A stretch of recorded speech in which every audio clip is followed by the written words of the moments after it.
Hi, my name is Dean Blue, and I am part of the best MAL team ever, and I'm presenting on change in human systems, how a systems thinking approach and complexity theory can add to how human systems change.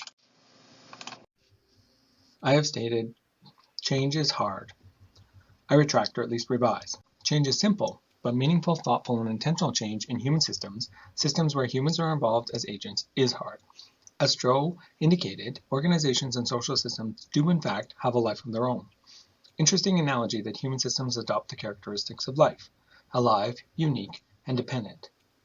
I like this picture as an analogy of complexity because it reflects both a depiction of a complex system and is built upon a frame of interlocking pieces, a true complex system.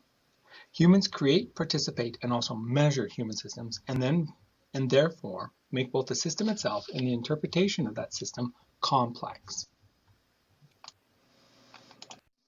I agree with Stroh, but remain skeptical on the pragmatism of adopting complexity in all but metaphor.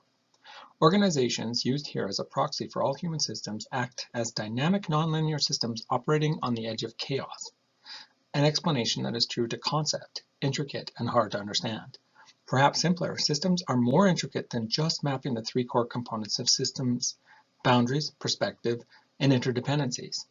A simple system as shown by the gears presented here. Human systems inherently and constantly change, and cause and effects relationships are not apparent, with nonlinear effects of interactions with a plurality of actors. Epple 2017.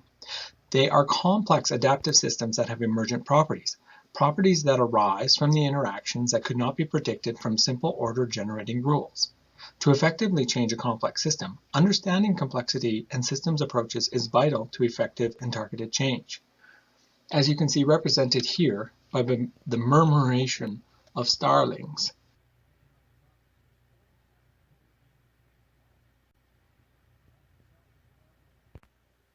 The thinking on change in socially constructed systems has evolved over time from the planned change of Kurt Lewin and his three-stage model, through emergent approaches and recently adopting complexity theories.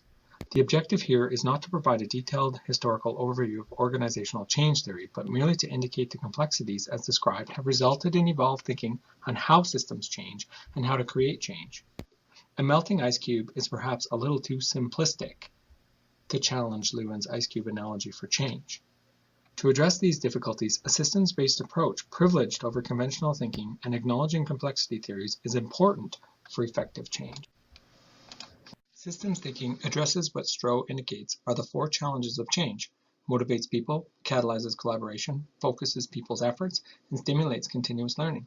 The systems approach allows for people to see themselves in the system and how it maps to more complex interactions. As Senge noted, it is twice as hard to see the system from the inside. In these systems, change is systemic, perspectives are exclusive, and true collaborative processes may not be possible. Change through action research as an iterative process of change and evaluation that involves multiple perspectives is important. It is also important for change to recognize the dynamics of the system, the energies and attractors, and focus change on the relationships of instead of any one particular agent. System thinking and complexity theory are important considerations in understanding how change can occur in human organizations due to their nature as complex adaptive systems. Action research should support a systems approach and accept complexity theories of change.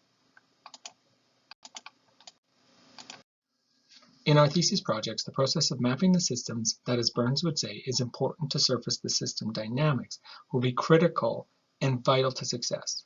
In this way, we will better understand how our systems work and how change efforts can achieve an anticipated and precipitated outcome.